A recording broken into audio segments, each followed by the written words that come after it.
According to the fourth stanza, we develop metta by separating the beings into two parts, dasa beings and Thawara beings. Thawara beings are fearless, noble arhants, and dasa beings are beings who have fear and easily get alarmed. Then Buddha described three methods by which metta should be developed after distinguishing the beings, three different kinds. The first method is according to the size of their body dimension, whether it is long, short, medium-sized.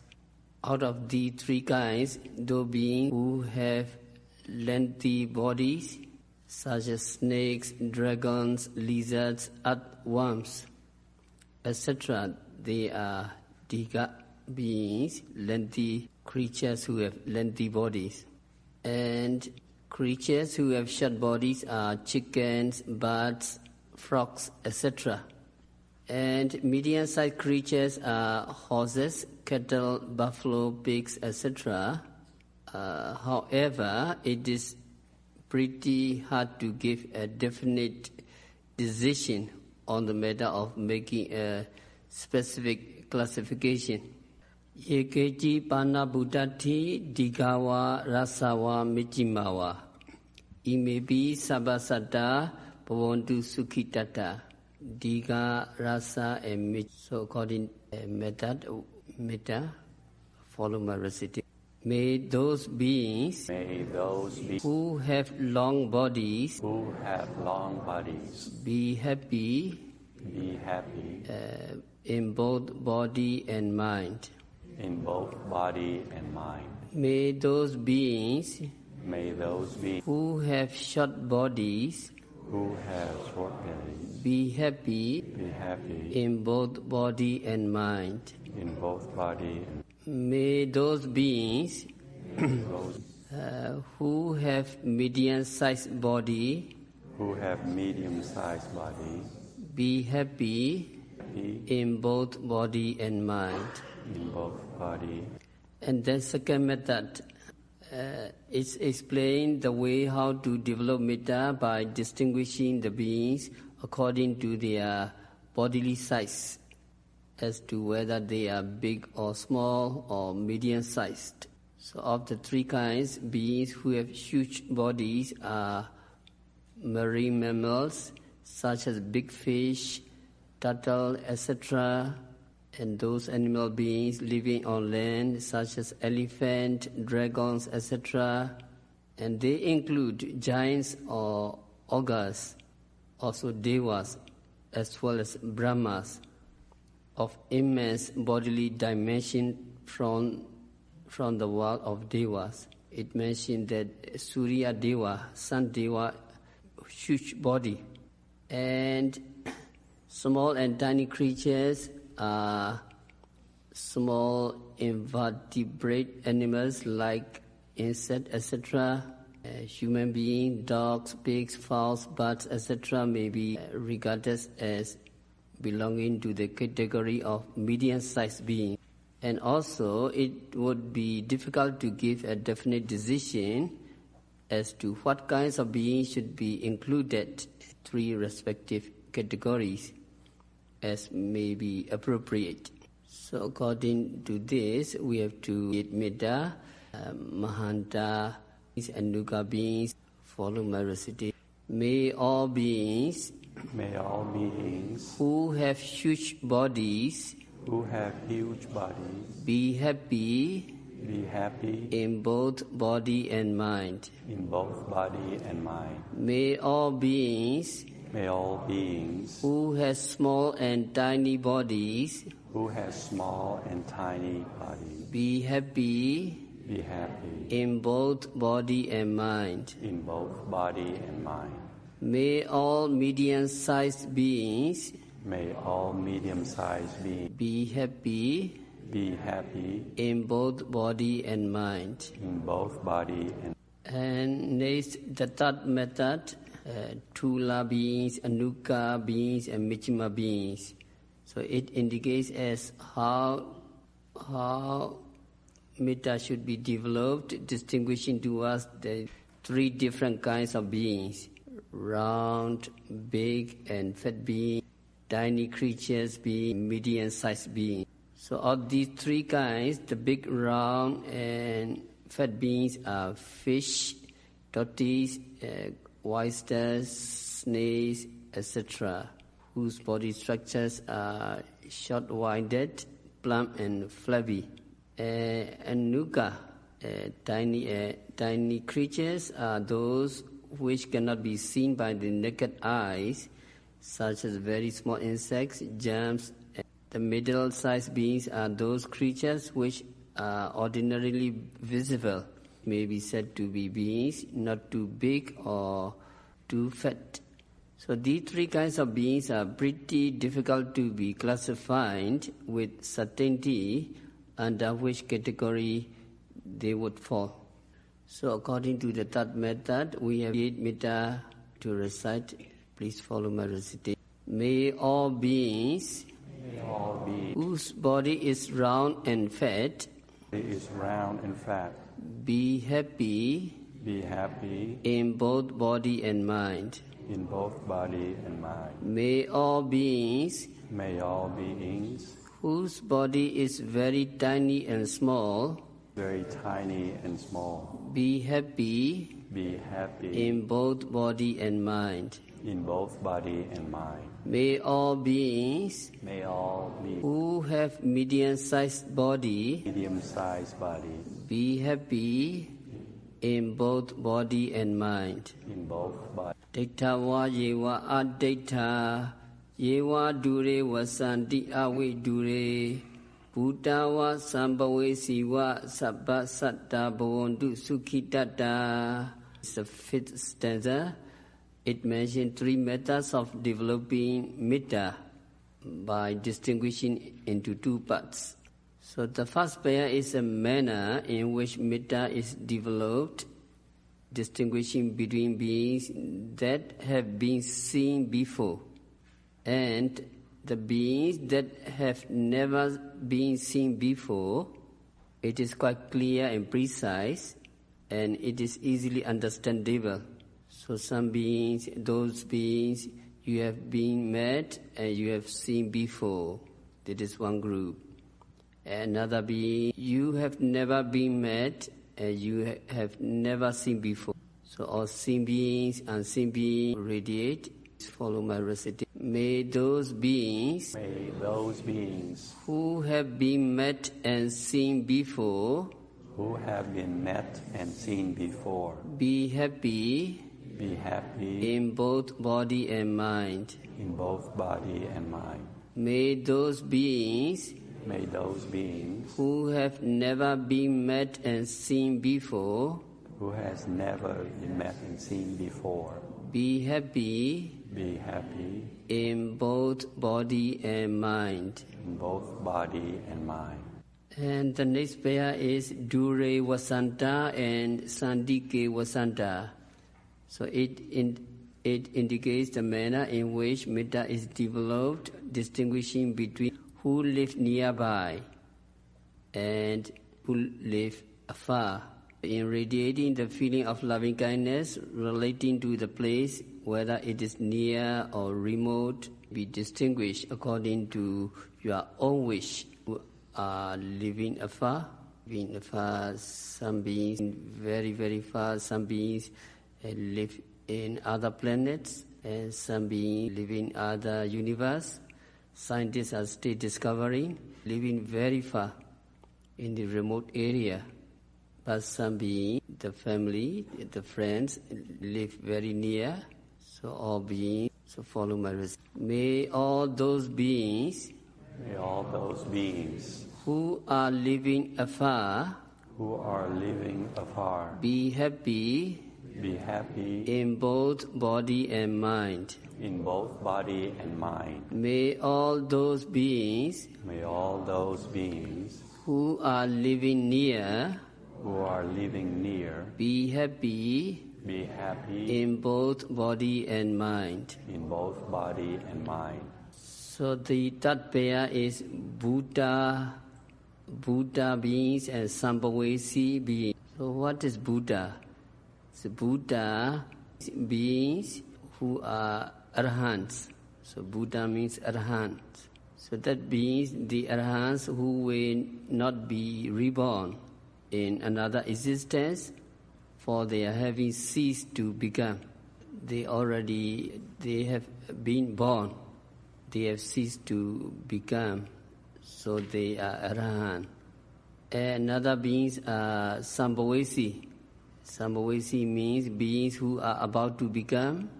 They are those ordinary worldling, Thuzana and Sikha, individual who will be reborn again in the next existence. Why they reborn? Because they have not been free from kilesa. So long as we have kilesa, so long as we have desire or attachment, we will be reborn again. So beings who have not been free from human passions and mental defilements, they will be reborn again in the next existence. So they are called Sambhavesi. Sambhavesi, according to the grammatical sense, Sambhavesi refers to beings who are seeking for another rebirth. That is AC, seeking for another rebirth, fresh existence to become again. That is Sambhava. So those beings who are seeking for new existence are those who will have continuum of life existence. They are still about to become. Those beings are yet to be born. Yet to be born. Yeah, Sambhavesi. So according to the third pair, we have treated Metta to the Arhants who have been born, and those beings who are yet to be born. Treat Metta. May holy Arhants, who have been born, be happy in both body and mind. May those beings who are yet to be born be happy in both body and mind. Put it in another way, it means a person who has entered into the womb of mother, that is at the time of conception, that is Sambhavesi. So that means is seeking for a new existence, that is Sambhavesi. And after being born, he is deemed to be a person who has become a living being, that is Buddha. And similarly, a creature about to come forth from an egg is Sambhavesi. If the gestation period has passed and if already hatched, it means Buddha. So how about Opapatika? That means spontaneous rebirth beings, or autogenesics beings are deities, demons, and ghosts. They are spontaneous rebirth and autogenesis. So these beings who have been reborn complete with the material body, so they are called Opapatika or spontaneous rebirth. So for demons and ghosts, Sambhavesi means at the moment of rebirth consciousness takes place, are regarded as beings or creatures in the making, that is about to become Sambhavesi. After that rebirth consciousness moment, they are called Buddha. So according to this explanation, we have developed Metta in two groups. The first group is Sambhavesi, those beings who are about to become, or beings who are conceived in a mother womb. Another group is who have come to be or who have already been born. Follow mine. May those beings who are about to become and who are conceived in a mother's womb be happy in both body and mind. May those beings who have come to be and have already been born be happy in both body and mind. So Buddha described the manner of developing metta with a view to bring about prosperity and wealth.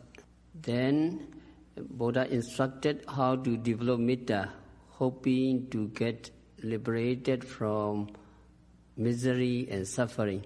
The following stanza: Na paropara nikopeta nati minyeta kata china kenji pyarosana padiga sinya ninya minyasa dukha mejaya. Let none deceive another or despite any person in any place. So Buddha mentioned in commercial or business affairs, fraudulent dealings or deception may take place. In religious affairs, deception is also practiced. In the matter of making a business deal, criminal deception done is by way of deceiving the buyer by the seller in his transaction, and by the use of false weight less than the correct weight, by placing it on scales or weighing machine, or by using a measuring cup, etc. So this kinds of trick is fairly common.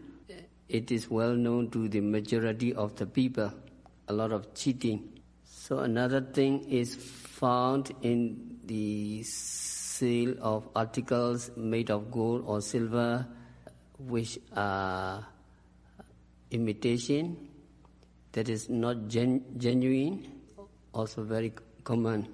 Sometimes a cheat may pose himself as an honest man. So this shows no loving kindness. So in religious affairs, there are many deception and many cheating. So in the time of the Buddha, there was professional dancer, the instructor, his name is Tala Buddha. So one day, the instructor, by profession in the art of dancing, Tala Buddha, approached Buddha and reverentially asked the Buddha, Bande, I have heard what other teachers in succession have said that a dancer, being capable of giving delight and pleasure to the public, in his next existence he will become a jovial or crownish deva called Bahasa in Deva land. Then what is your teaching in regard to this matter? Instructor of the dancing Dala Buddha asked our Lord Buddha. The dancer in his next existence become a crownish deva. What is your teaching? Asked, and Buddha rejected twice this question. But when the same question was raised for the third time, Buddha gave categorical reply. Dala Buddha, from the very outset, the dancer, for having entertained with his performances to the delight of the audience, who are as yet unliberated from the evils of greed, anger and delusion, has caused to develop greed, anger and delusion. So in the next existence, after his demise, it is very likely that the dancer would go down to hell, called Bahasa. And by firmly holding a false view, that if by performing the dances he would become a deva in this future existence, the dancer will probably land either in hell or become an animal. So Buddha said to Dalabuddha. After hearing this statement, Dalabuddha, the chief dance instructor, began to cry. He cried because he had been deceived by his teachers throughout a long period of time, that by staging dancing performances before an audience to make them happy and pleasurable, the dancer will become a Pahasa Deva, deceived by his teachers. And when hearing the statement of the Lord Buddha, he cried, cheating one another with cunning and deceit. These are unwholesome deeds. It is a sign of non-loving kindness. So we have to recite, for example, cheating one another with cunning, and from these unwholesome deeds you all be free. Please follow my recitation. Cheating one another with cunning and deceit. Cheating one another with cunning and deceit. From these unwholesome deeds, may you all be free. From these unwholesome deeds, may you all be free. We stop our discourse for today by practicing Satipatthana Vipassana meditation, by radiating loving kindness, by practicing, by observing every phenomena occurring at the six senses continuously and meticulously. May you all practitioners